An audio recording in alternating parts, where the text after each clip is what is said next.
La Défense. C'est dans ce quartier qu'a travaillé pendant des années une dame pas comme les autres. Geneviève Gazot, c'est une femme formidable. Je crois qu'elle avait une histoire personnelle, familiale, et qui fait qu'elle a rencontré la précarité et qu'elle a voulu y consacrer une part très importante de sa vie, voire de toute sa vie. Elle était très impliquée dans plusieurs associations, donc elle a fait énormément de choses. Et puis, à la fin des années 90, elle a ouvert un petit café à La Défense, qui est devenu ensuite la Maison de l'Amitié. Au départ, donc, un petit café. Quelques bénévoles, un petit local dans un sous-sol à La Défense, les premiers partenaires. Un endroit pour rompre avec la solitude de la rue. Pour reprendre quelques forces et pour permettre une rencontre, un moment d'échange. Parce que tant que la rencontre n'a pas eu lieu, les gens de la rue sont invisibles ou réduits aux préjugés qu'on a sur eux. C'est possible de travailler à La Défense pendant des années sans se rendre compte qu'il y a un problème de personnes qui sont démunies et qui sont dans ce quartier-là.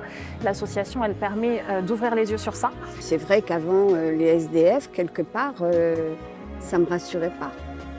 Il y avait toujours les choses qu'on disait, tous les on-dit, tous les clichés. La rencontre permet d'éclairer l'humanité de chacun, de se reconnaître et d'être reconnu.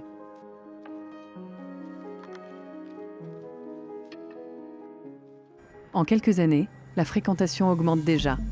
Le réseau de bénévoles s'étoffe. L'association trouve un local mieux adapté et devient officiellement la Maison de l'Amitié. Son ADN se précise. Que chaque occasion soit un moment d'échange, de rencontre. À chaque fois qu'on se pose la question de créer un nouveau service pour les accueillis, on regarde ce service comme un moment d'échange. Le fait qu'on soit situé à La Défense, donc quartier des affaires, finalement quartier du 440. Et entre la Maison de l'Amitié et le quartier des affaires, finalement, c'est deux faces d'un même monde. Le principe de l'inconditionnalité, c'est-à-dire d'accueillir tout le monde, quel que soit son parcours de vie, au sein de cette maison de l'Amitié.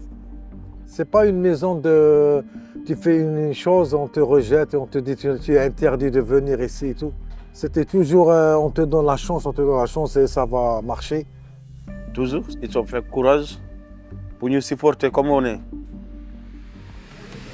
Accueillir et répondre aux besoins de première dignité. Distribuer une boisson chaude, un sandwich, une collation. Offrir un moment de repos. Permettre de prendre une douche, de laver ses vêtements, aider à trouver un hébergement. Et puis, essayer de prolonger la rencontre, de tisser un lien, malgré l'augmentation tristement galopante de la fréquentation ces 10 dernières années. Là, je suis là, je n'ai pas de famille. Moi, ma famille, c'est Maison de l'Amitié. Tu as vu, aujourd'hui, j'ai venu mon anniversaire. Tu as vu comment ils sont faits.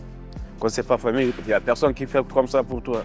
En respectant la liberté des personnes et en proposant des services et des actions qui répondent à leurs besoins dans toutes leurs dimensions.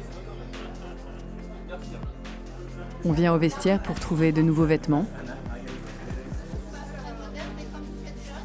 à la bagagerie pour ne plus avoir à garder ses affaires avec soi en permanence, aux ateliers de français pour apprendre, comprendre et reprendre confiance, aux sorties pour garder un lien avec le sport, la culture, le beau, ou simplement partager un moment avec d'autres personnes. En fait, on veut donner les services de base. On a faim, on a envie de prendre une douche, pour pouvoir emmener les usagers vers de la culture. Il y a quelque chose d'un éveil qu'on ne propose jamais à ces personnes et qui permet peut-être aussi de rêver un peu, parce que c'est dans les rêves qu'on reconstruit finalement des parcours. Et puis, il y a les professionnels, pour l'accompagnement social en tant que tel. Depuis presque une quinzaine d'années, il y a maintenant une équipe de salariés, essentiellement des travailleurs sociaux, qui ont renforcé le dispositif et qui apportent leur savoir-faire. Dans tous les cas, on ne fait rien sans la personne et on ne fait pas les choses à la place de la personne. Et ça, c'est essentiel dans le travail social. Et c'est ce qu'on fait ici. Ils nous font connaître les choses, comment on les fait, comment on commence, comment on débute. Déjà, ne serait-ce que passer le cap D'aller voir un travailleur social, ça peut déjà être compliqué. Tout le travail du travailleur social est justement à un moment donné de créer l'envie aussi, de recréer un désir là, et en lui disant ok tu veux ça, mais pour que tu veuilles ça, il faut peut-être d'abord qu'on passe par là, il faut qu'on fasse peut-être ça aussi. Des professionnels encore, pour des consultations santé, allant du soin de médecine générale à des sujets autour de la psychologie ou de l'addiction. C'est un lieu d'accueil, c'est un vrai lieu d'accueil, multidisciplinaire. Donc pour moi, médecin, c'est très important parce que ça me permet de me connecter avec la réalité de ces patients, réalité sociale, réalité psy, réalité addictive, puisque sur place, on a la possibilité de travailler avec différents corps de métier, de santé et de prévention également.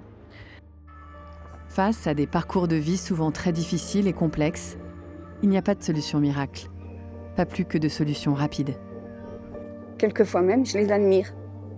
Parce que voilà des gens qui rencontrent des situations même pas imaginables, mais ils ne se plaignent pas. Vous ne les voyez pas se plaindre. Toute démarche sociale est longue et peut être très longue. La rencontre se fait sur le temps long. C'est un des points importants qui sous-entend du coup un engagement de chacun sur la durée.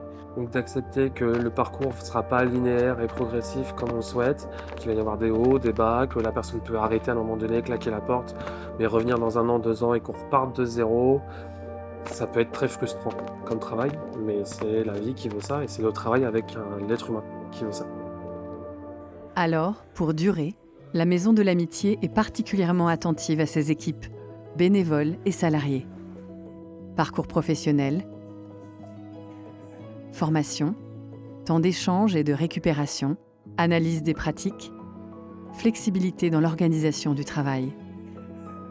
Autant d'axes sur lesquels la Maison de l'Amitié travaille et continue de progresser tout en gardant les personnes accueillies au cœur de son action. Et bien sûr, il y a tous les partenaires. Des partenaires opérationnels, avec des structures du champ médico-social, mais aussi des entreprises et associations qui, par leurs dons en nature, pourvoient 15% des besoins de l'association. Et puis des partenaires financiers, où l'on va trouver des particuliers, mais surtout des structures publiques et privées souvent encore éloignées de la défense, qui permettent à la Maison de l'Amitié de financer ses actions année après année. Et les partenaires de la Maison de l'Amitié, d'abord, ce sont des partenaires qui sont des partenaires de la première heure et qu'on a encore aujourd'hui. Et qui nous permettent de réaliser beaucoup de projets. Ils sont extrêmement fidèles depuis le début de l'association. On a aujourd'hui en fait un bon équilibre entre le secteur privé et le secteur public qui accompagne la Maison de l'Amitié. On a à la fois les collectivités territoriales et l'État qui nous accompagnent. Après 25 ans d'existence et le lancement de magnifiques projets comme la bagagerie ou la salle à manger, premier restaurant solidaire du territoire, nous sommes aussi à l'aube de changements enthousiasmants, comme un déménagement indispensable ou l'ouverture d'un accueil pour femmes.